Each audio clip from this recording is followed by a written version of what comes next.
Hello, this is Read Through the Bible in a Year with Ruth Long. Grab your coffee and let's enjoy some scripture together. 1 Corinthians chapter 2. When I came to you, brothers, I did not come with eloquence or superior wisdom as I proclaimed to you the testimony about God. For I resolved to know nothing while I was with you except Jesus Christ and Him crucified. I came to you in weakness and fear and with much trembling. My message and my preaching were not with wise and persuasive words, but with a demonstration of the Spirit's power, so that your faith might not rest on men's wisdom, but on God's power. We do, however, speak a message of wisdom among the mature, but not the wisdom of this age or of the rulers of this age who are coming to nothing. No, we speak of God's secret wisdom, a wisdom that has been hidden and that God destined for our glory before time began. None of the rulers of this age understood it, for if they had, they would not have crucified the Lord of glory. However, as it is written, no eye has seen, no ear has heard, no mind has conceived what God has prepared for those who love him. But God has revealed it to us by his Spirit. The Spirit searches all things, even the deep things of God. For who among men knows the thoughts of man except the man's spirit within him? In the same way, no one knows the thoughts of God except for the Spirit of God. We have not received the spirit of the world, but the Spirit who is from God, that we may understand what God has freely given us. This is what we speak, not in words taught us by human wisdom, but in words taught by the Spirit, expressing spiritual truths in spiritual words. The man without the Spirit does not accept the things that come from the Spirit of God, for they are foolishness to him, and he cannot understand them because they are spiritually discerned. The spiritual man makes judgments about all things, but he himself is not subject to any man's judgment. For who has known the mind of the Lord that he may instruct him? But we have the mind of Christ. Psalm chapter 133. How good and pleasant it is when brothers live together in unity.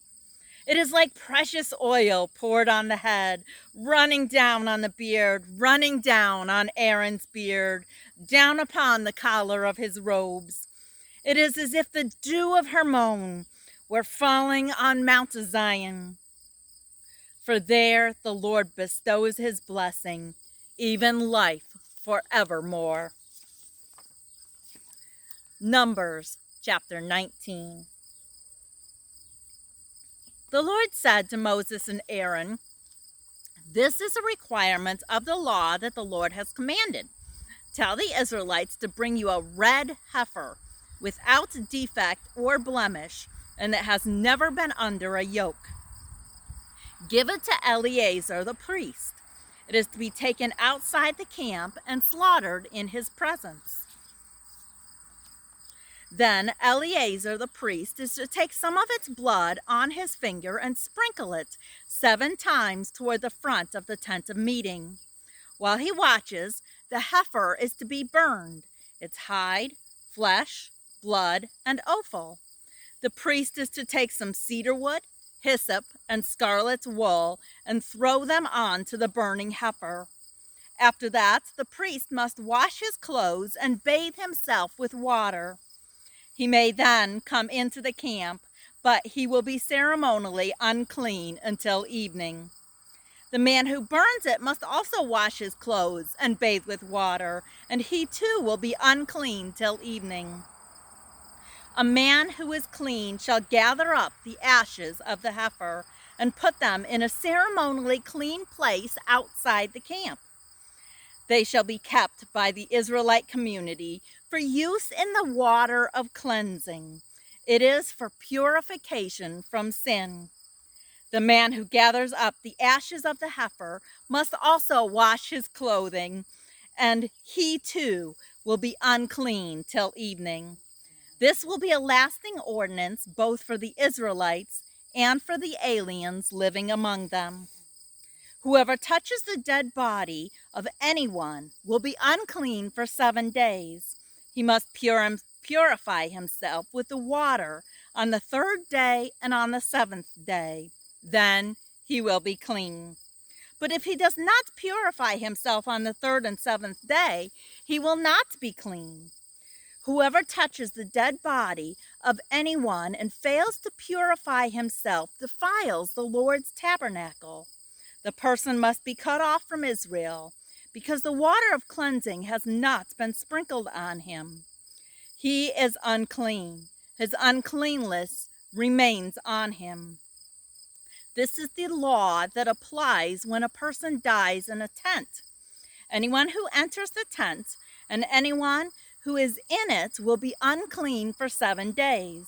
And every open container without a lid fastened on it will be unclean. Anyone out in the open who touches someone who has been killed with a sword, or someone who has died a natural death, or anyone who touches a human bone or a grave will be unclean for 7 days. For the unclean person, put some ashes from the burned purification offering into a jar and pour fresh water over them. Then a man who is ceremonially clean is to take some hyssop, dip it in the water, and sprinkle the tent and all the furnishings and the people who were there. He must also sprinkle anyone who has touched a human bone or a grave, or someone who has been killed, or someone who has died a natural death. The man who is clean is to sprinkle the unclean person on the 3rd and 7th days. And on the 7th day, he is to purify himself. The person being cleansed must wash his clothes and bathe with water, and that evening he will be clean. But if a man who is unclean does not purify himself, he must be cut off from the community, because he has defiled the sanctuary of the Lord. The water of cleansing has not been sprinkled on him, and he is unclean. This is a lasting ordinance for them.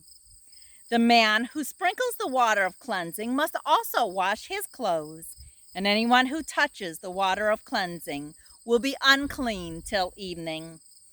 Anything that an unclean person touches becomes unclean, and anyone who touches it becomes unclean till evening. Thank you. Have a blessed day.